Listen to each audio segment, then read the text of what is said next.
থার আর স্করপিওনের মধ্যে মানে কোনটা বেশি ভালো অফরোডিং করতে পারবে? হ্যাঁ, বলো। থার আর স্করপিওর মধ্যে এর ডিফারেন্সটা আছে।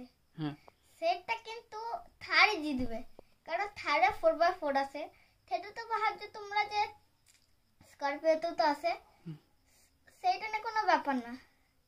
থার আমার মানে আঙ্কেল ভাবে যে থার একটা ভালো গাড়ি নয়, দেখতে ভালো গাড়ি নয়, কিন্তু যদি এটা অফ রোডিংয়ে নিয়ে যায় সব গাড়ি কি, ধরো তুমি একটা কোনো স্করপিও ক্লাসিক, আমি দেখেছি যে চোখের সামনে নিজে একটা স্করপিও ক্লাসিক মাটিতে ফেসে গেছে, তাকে কেউ বার করতে পারছে না। অনেক লোক মানে 10টা 8টা লোক বার করতে পারছে না। যে সেইখানে একটা তাদের বন্ধু ছিল, তারা বন্ধুর কাছে ছিল থার রক্স। তো থারে ধরো এই থার রক্সটা এবার নতুন বেরিয়েছে, থার রক্সটা নিউ কালেকশন থারের মধ্যে পড়েছে। তার মধ্যে আগে তোমরা থারের মধ্যে দেখতে পেতে না কি সানরুফ ছিল, কিন্তু ওইগুলো এবার থার রক্সের মধ্যে বেরিয়েছে।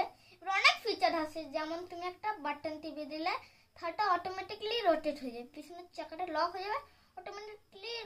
মানে যদি তুমি হ্যান্ডেলটাকে এইদিকে ঘুরিয়ে তুমি একবারে এইদিকে ঘুরিয়ে এক্সেলেটর দিলে মানে দেখছিলাম কি ঘুরে যায়। তারপর একটা সানরুফ আছে, আর আর কি আছে, আর একটু সাইজ লেন্থ একটু বেড়ে গেছে, ঠিক আছে, লেন্থ একটু বড় হয়ে গেছে। এবার আমরা বলছিলাম যে থার আর স্করপিও ক্লাসিক, তো দুটি কিন্তু একই কোম্পানি মাহিন্দ্রা। এবার কি হচ্ছে, থারের শক্তিটি একটু স্করপিওর থেকে বেশি, তবে কিন্তু থার ভালো দেখতে, সবই পছন্দ, কিন্তু থারটা অত ভালো গাড়ি নয়।